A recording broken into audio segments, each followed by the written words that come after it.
తవ్వుకో దోచుకో దాచుకో అన్న రీతిలో ఉంది కూటమి నేతల తీరు. పశ్చిమ గోదావరి జిల్లాలో కూటమి నేతలు బరి తెగించి సహజ వనరులను దోచుకుంటున్నారు. డ్రైన్లు, కాలువగట్లు, లంక భూముల్లో అడ్డగోలుగా తవ్వకాలు చేస్తున్నారు. హైకోర్టు ఆదేశాలను సైతం బేఖాతరు చేస్తూ రాత్రి పగలు లేకుండా నదీ గర్భాన్ని తూట్లు పొడుస్తున్నారు. అడ్డుకోవాల్సిన అధికారులు సైలెంట్ గా సైడ్ అయిపోవడంతో స్థానికులు, రైతులు ఆగ్రహం వ్యక్తం చేస్తున్నారు. పశ్చిమ గోదావరి జిల్లా ఆచంట నియోజకవర్గంలో యథేచ్ఛగా సాగుతున్న కూటమి నేతల మట్టి దందాపై సాక్షి టీవీ గ్రౌండ్ రిపోర్ట్. ఆచంట నియోజకవర్గంలో మట్టి, ఇసుక మాఫియా బరితెగించింది. కూటమి పెద్దల అండదండలతో డ్రైన్, కాలువగట్లు, లంక భూములను అక్రమంగా తవ్వేస్తూ కోట్లు విలువ చేసే మట్టి, ఇసుక కొల్లగొడుతున్నారు. పాలకొల్లు పరిసరాల్లోని లేఅవుట్ల కోసం ఆచంట వేమవరంలోని నక్కల డ్రైన్ గట్టును కూటమి నేతలు జేసీబీలు, ట్రాక్టర్లు పెట్టి మట్టిని తరలించేశారు. అక్రమ తవ్వకాలను స్థానిక రైతులు అడ్డుకునే ప్రయత్నం చేసినా ఫలితం లేకుండా పోయింది. కూటమి నేతల అండతో పూడికతీతల పేరిట తవ్వకాలు సాగించారు అక్రమార్కులు. నదీ గర్భానికి తూట్లు పొడుస్తున్నారని అధికారులకు ఫిర్యాదు చేసినా పట్టించుకోలేదు. దీంతో రైతులందరూ రోడ్డెక్కి నిరసన తెలిపారు.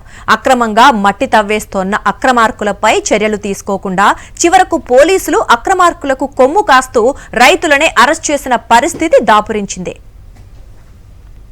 10 అడుగుల లోతు మేర ప్రొక్లైన్లతో తవ్వేస్తుండటంతో పొలాల గట్లు బలహీనపడతాయని రైతులు ఆవేదన వ్యక్తం చేస్తున్నారు. వర్షాలు, వరదల సమయంలో గండిపడి పొలాలు మునిగిపోతాయని రైతులు ఆవేదన వ్యక్తం చేస్తున్నారు. ఇక దీనిపై మరింత సమాచారం మా ప్రతినిధి రాజు అందిస్తారు. పశ్చిమ గోదావరి జిల్లా ఆచంట నియోజకవర్గంలో ఉన్నటువంటి నక్కల డ్రైన్ వద్ద ఉన్నాం మనం. ప్రజెంట్ చూసుకునే కనుక యథేచ్ఛగా ఇక్కడ ఉన్నటువంటి పచ్చ మొక్కలు ఎవరైతే ఉన్నారో ఇక్కడ ఉన్నటువంటి మట్టి మాఫియాగా మారిపోయి ఇక్కడ ఉన్నటువంటి ప్రకృతి వనరులను కూడా కొలగొట్టేస్తున్న పరిస్థితి కనపడుతుంది. మనం ఉన్నటువంటి ఈ కాలువకు సంబంధించి చూసుకునే కనుక నక్కల డ్రైన్ సుమారు ఇక్కడ ఆచంట కానీ మరియు పాలకొల్లుకు సంబంధించినటువంటి 2 నియోజకవర్గాలకు సంబంధించినటువంటి ఏరియా ఉంటుంది. చూస్తే కనుక విజువల్లో చూస్తే ఎక్కడికక్కడ కూడా ఇక్కడ ఉన్నటువంటి మట్టికి సంబంధించి చూస్తే కనుక వేల కొద్ది లారీలకు సంబంధించినటువంటి మట్టిని కూడా యథేచ్ఛగా వెంచర్లకు సంబంధించి తరలించుకుపోయినటువంటి పరిస్థితి కూడా కనపడుతుంది. ప్రధానంగా ఈ అక్కడ ఉన్నటువంటి రైతాంగంగా నీరు కానీ పూర్తిగా వరదల సమయంలో కానీ ఈ డ్రైన్ అంతగా పొంగిపోయి పూర్తిస్థాయిలో తమ గ్రామాలు ముంపుకు గురవుతాయి, తమకు సంబంధించినటువంటి పంట భూములు కానీ ముంపుకు గురవుతాయని ఆందోళన చెందుతున్నా కానీ ఒకవైపు దాన్ని పెడచెవిని పెట్టి ఇక్కడ ఉన్నటువంటి ఎవరైతే టీడీపీ నేతలు ఉన్నారో యథేచ్ఛగా కూడా ఇక్కడ ఉన్నటువంటి మట్టిని కూడా తరలించుకుపోతున్న తరుణంలో ఇక్కడ నుంచి రైతాంగం కూడా 3 సార్లు ఇప్పటికే అడ్డుకున్నా కానీ పోలీసులు ప్రత్యేకంగా వాళ్ళకి కొమ్ము కాసే విధంగా కూడా చర్యలు చేపట్టడం పట్ల అన్నదాతలు ఆగ్రహం వ్యక్తం చేశారు. అన్నదాతలను కూడా ఏకంగా అరెస్టులు చేసి స్టేషన్లకి తరలించినటువంటి పరిస్థితి కూడా కనబడుతుంది. ఇక్కడున్నటువంటి ఈ మట్టినంతా కూడా తరలించుకుపోతున్నారు. ఆపండి మహాప్రభు అని చెప్పి మంత్రులకు మొరపెట్టుకున్న నియోజకవర్గ ఎమ్మెల్యే ఎవరైతే ఉన్నారో పెద్దాని సత్యనారాయణ మొరపెట్టుకున్న పట్టించుకున్నటువంటి పాపాన పోలేదు. ప్రధాన డ్రైన్లలో జిల్లాలో ఉన్నటువంటి ప్రధాన డ్రైన్లో కూడా నక్కల డ్రైన్ ఒకటి అని చెప్పొచ్చు. ఈ డ్రైన్కి సంబంధించి చూస్తే కనుక ఇది ఏదైతే ఈ డ్రైన్లో కూడా వేలాది ఎకరాల ఆయకట్టుకు సంబంధించినటువంటి సాగు జరుగుతూ ఉంటుంది. చూస్తే కనుక వశిష్ఠ గోదావరి కానీ సముద్ర తీరానికి సంబంధించినటువంటి దగ్గరగా ఉన్నటువంటి కోస్టల్ రెగ్యులేటరీ అథారిటీ జోన్ అయితే ఉందో ఆ జోన్ పరిధిలో కూడా ఉంటుందని చెప్పొచ్చు. వరదలు, విపత్తు సమయంలో ముంపు బెడద ఎక్కువగా ఉంటుంది. దీన్ని నివారించేందుకు పూర్వం ఈ డ్రైన్కి సంబంధించినటువంటి గట్లు దాదాపు 10 మీటర్ల నుంచి ఎక్కువ వెడల్పు విశాలంగా కూడా ఏర్పాటు చేశారు. దీన్ని 15 మీటర్ల పైన కూడా విశాలంగా ఏర్పాటు చేసినటువంటి ఈ డ్రైన్కి సంబంధించి కూడా యథేచ్ఛగా చూసుకోవచ్చు. 15 మీటర్ల పైన కానీ వెడల్పుగా ఉన్నటువంటి ఈ డ్రైన్కి సంబంధించి కూడా అర్ధరాత్రి లేదు అపరాత్రి లేకుండా కూడా యథేచ్ఛగా కూడా దోచుకుపోయినటువంటి పరిస్థితి కూడా కనపడుతుంది. చూస్తే కనుక మట్టినంతా కూడా సుమారు ఉన్నటువంటి వేల కొద్దీ కూడా లారీలు ఏతున్నాయో టిప్పర్లు, జేసీబీలతో కూడా ఈ మట్టినంతా తరలించుకుపోయారు. చూస్తే కనుక 50 అడుగుల వెడల్పు, 50 అడుగుల లోతు ఉన్నటువంటి గట్టును తవ్వి మట్టినంతా యథేచ్ఛగా తరలించుకెళ్ళిపోయారు. అక్రమ తవ్వకాలకు సంబంధించి కూడా గట్టు బలహీన పడుతుందని చెప్పి అన్నదాతలు కూడా ఆందోళన చెందినట్టు కూడా కనపడుతుంది. చూస్తే కనుక గోదావరి వరదల సమయంలో గట్టు గండి పెడితే కనుక పొలాలన్నీ కూడా ముంపునకు గురవుతాయని చెప్పి పూర్తిగా ఆందోళన చెందుతున్నారు. ఇక ఆచంట నియోజకవర్గంలో లంక గ్రామాలు సిఆర్జెడ్ పరిధిలో ఉన్నప్పటికీ నిబంధనలకు విరుద్ధంగా తవ్వకాలు చేస్తున్నారు. రావిలంక, అయోధ్యలంక గ్రామాల పరిధిలోని లంక భూముల్లో ఇసుక, మట్టి అక్రమంగా తవ్వేసి బిఆర్ అంబేద్కర్ కోనసీమ జిల్లాకు రవాణా చేస్తున్నారు. చీకటి పడితే చాలు జేసీబీలు, లారీలతో భారీ మొత్తంలో ఇసుక, మట్టిని కొల్లగొడుతున్నారని స్థానికులు అంటున్నారు.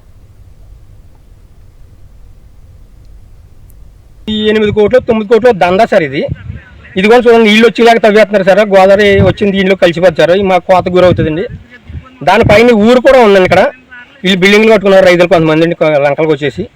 ఆ బిల్డింగ్లు కూడా కోత గురై గోదావరిలో పడిపోతాయి సార్. దానికోసం కలెక్టర్ గారికి ఆర్డీఓ గారికి అందరికీ ఎంఆర్ఓ గారికి కంప్లైంట్ పెట్టాను సార్. ఇంతవరకు స్పందించలేదు సార్. నైట్లు తీసేస్తున్నారు సార్, నైట్లు తీయించేస్తున్నాడు అండి నాయకుడు. దీని నుంచి మీరు స్పందించి మాకు న్యాయం చేయాలని మేము కోరుకుంటాం సార్. కూటమి నేతల కనుసన్నల్లోనే ఈ దందా జరుగుతోందని వైఎస్ఆర్సీపీ నేతలు ఆరోపించారు. రెవెన్యూ అధికారులకు ఫిర్యాదు చేసినా కనీసం పట్టించుకోవటం లేదని ఆగ్రహం వ్యక్తం చేశారు. అధికారులు చర్యలు తీసుకోకపోతే హైకోర్టు తలుపు తడతామని హెచ్చరిస్తున్నారు వైఎస్ఆర్సీపీ నేతలు.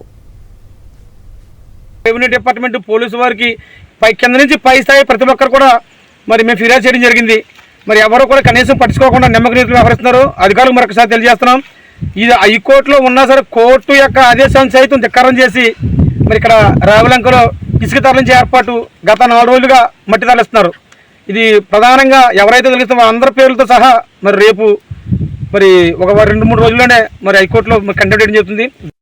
ఇక సిఆర్జెడ్ ఆంక్షల కారణంగా రీచ్లు మూతపడటంతో ఇక్కడి గనులు భూగర్భ శాఖల ఉద్యోగులు ఇతర జిల్లాలకు డిప్యుటేషన్ పై వెళ్లిపోయారు.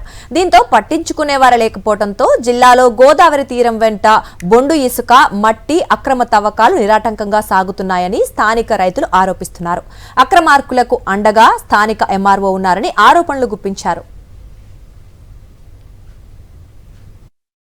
సొసైటీ ఇచ్చారండి, SC society, FLC Nekkalam society అండి. మంది ఈ సొసైటీలో కొంతమంది సభ్యులు మట్టి ఇసుక అమ్మేసుకుని అందా చేస్తున్నారండి. ఇక్కడ నీళ్ళు వచ్చేదాకా తవ్వేస్తున్నారండి. మాకు పక్కన కొంపలు కట్టుకున్నామండి, కొంపలు ఉంటాయి ఊడిపోతాయి తెలవండి. రాత్రి పగల నిద్ర కూడా పట్టట్లేదండి మాకు. దాన్ని బట్టి మీరు పై అధికారులకి మా చిన్నాన్నగారు ఒక ఆయన మంగళ నరసింహరావు గారు కంప్లైంట్ చేయడండి. ఆ కంప్లైంట్ ఇప్పుడు వరకు రెవెన్యూ సంబంధించిన వాళ్ళు ఎవరు దీన్ని స్పందించలేదండి. ఏమండి దాన్ని మీరు పై అధికారులని మీరు అడిగండి, మీరు ఈ దందాన్ని అరికడతారని మేము కోరి ప్రార్థిస్తున్నామండి మీడియా వాళ్ళని అందరినీ. ఏమండి ఇక్కడ ఎంఆర్ఓ గారు కొనసాగంలో జరుగుతుంది అనుకున్నామండి. మేము మెయిన్ ఎంఆర్ఓ గారు ఫోన్ చేస్తే ఫోన్ తీయట్లేదండి, తీసి పక్కన పెట్టేస్తున్నారండి. ఆచంట నియోజకవర్గంలో గతంలో ఎన్నడూ లేని విధంగా ఎమ్మెల్యే పితాని సత్యనారాయణ కనుసన్నల్లో మట్టి ఇసుక మాఫియా పేటరేగిపోతుందని మాజీ మంత్రి వైఎస్ఆర్సీపీ ఆచంట నియోజకవర్గ ఇన్ఛార్జ్ శ్రీ రంగనాథరాజు ఆగ్రహం వ్యక్తం చేస్తున్నారు. జిల్లాలోని ప్రధాన డ్రైన్లలో నక్కల డ్రైన్ ఒకటి. ఆచంట, పాలకొల్లు నియోజకవర్గాల మీదుగా సాగే ఈ డ్రైన్ 1000 ఎకరాల ఆయకట్టుకు సాగునీరు అందిస్తోందన్నారు. అలాంటి డ్రైన్లో మట్టిని తవ్వేస్తూ డబ్బులు దండుకుంటున్నారని మండిపడ్డారు. ఈ దందాపై జిల్లాలోనే ఉన్న జలవనరుల శాఖ మంత్రి నిమ్మలకు ఫోన్ చేసి చెప్పినా పట్టించుకున్న పాపాన పోలేదని ఆగ్రహం వ్యక్తం చేశారు. యథేచ్ఛగా మట్టి తవ్వేసి అంతా కూడా పాలకొల్లు నియోజకవర్గంలో లేఅవుట్లు పూడుతానికి దాన్ని చేస్తున్నారు. అక్కడ స్థానికంగా ఉన్న రైతులు మా పొలాలన్నీ మునిగిపోతున్నాయని చెప్పి ఆ తవ్విదాన్ని అడ్డం పడితే రైతులు వెళ్ళి ఆ చుట్టుపక్కల పక్కనున్న పొలాల రైతులు స్థానిక శాసనసభ్యులు వెంటనే పోలీసు వారిని పంపించి అక్కడ రైతులని విచక్షణారహితంగా చొక్కాలు పట్టుకుని కాళ్ళను పట్టుకుని ఆతంట ఎస్ఐ, పెన్మెంటర్ ఎస్ఐ జీపుల్లో ఎక్కించుకుని వెళ్ళిపోయి పోలీస్ స్టేషన్ దగ్గర తీసుకుపోయారు. అక్కడ ఉన్న సర్పంచులు అందరూ కూడా హైకోర్టుకి వెళ్తే high court chief justice west Godavari పరిధంతా కూడా సిఆర్జెడ్లో ఉందని కలెక్టరే ఒప్పుకుని కౌంటర్లో ఇస్తే హైకోర్టు ఎక్కడ ఎట్టి పరిస్థితుల్లో కూడా గోదావరి పరివాహక ప్రాంతంలో పశ్చిమ గోదావరి జిల్లాలో ఎక్కడ కూడా మట్టి కానీ ఇసుక కానీ తీయొద్దని ఉత్తర్వులు ఇచ్చినాయి. గత నెలలో మార్చి నెలలో ఉత్తర్వులు వచ్చినాయి. ఆ ఉత్తర్వులు ఇచ్చినా కానీ ఇప్పుడు అధికారులకు ఆర్డీఓ దృష్టికి తీసుకెళ్ళినా, ఎంఆర్ఓ దృష్టికి తీసుకెళ్ళినా ఎవరో కూడా దీని మీద స్పందించట్లేదు. ఇప్పటికైనా రెవెన్యూ అధికారులు కళ్లు తెరచి అక్రమార్కులపై చర్యలు తీసుకోవాలని స్థానికులు కోరుతున్నారు. లేకపోతే ధర్నాలకు దిగుతామని హెచ్చరిస్తున్నారు. కూటమి నేతల కనుసన్నల్లో ప్రధానంగా ఈ మట్టి మాఫియా కూడా రెచ్చిపోతూ ఇక్కడ ఉన్నటువంటి సహజ వనరులు ఏతున్నాయో ఈ సహజ వనరులకు సంబంధించి కూడా పూర్తిగా కొల్లగొట్టేస్తున్న కనపడదు. మనం నుంచుంటే కనుక సుమారు 6 అడుగులు ఉన్నాం. మనం 6 అడుగుల నుంచి కూడా పైన ఎంత చేయి ఎత్తినా కానీ పూర్తి స్థాయిలో కూడా ఇక్కడ ఉన్నటువంటి చూస్తే 15 అడుగుల మేర పైన కూడా ఉన్నటువంటి మట్టికి సంబంధించి కూడా తరలించి యథేచ్ఛగా కూడా తవ్వకాలు జరిగిపోయాయి. పూర్తి స్థాయిలో కూడా ఒకవైపు ఇక్కడ ఉన్నటువంటి పశువులు కానీ ఏమన్నా కానీ ఇటువైపు వచ్చి నీరు తాగొచ్చి ఇక్కడ కింద పడినాయి అంటే పూర్తిగా పైకి అసలు ఎగలేని పరిస్థితి ఉంటుంది, మృత్యువాత పడే అవకాశం ఉంటుంది. మరోవైపు వరదల సమయంలో ఎక్కువగా కూడా ఈ కాలువకు సంబంధించి చూస్తే నక్కల డ్రైన్కి సంబంధించి వరద ఎక్కువగా వస్తే కనుక ఇక్కడ ఉన్నటువంటి అయితే అక్కడ పక్క ఉన్నటువంటి పంట పొలాలు కానీ గ్రామాలు కానీ ముంపు బారిన పడతాయని చెప్పి అన్నదాతలు కూడా ఆందోళన వ్యక్తం చేస్తున్నారు. ఇప్పటికైనా కానీ ఎవరైతే ఉన్నారో పచ్చ భూభాకాస్తుల నుంచి కూడా ఇక్కడ ఉన్నటువంటి నక్కల డ్రైన్ కూడా కాపాడాలని చెప్పి ఇక్కడ ఉన్న రైతాంగం కూడా కోరుకుని పరిచి కూడా కనపడుతుంది. విశేష నరేష్తో రాజు, సాక్షి, ఆచార్య నియోజకవర్గం నుంచి.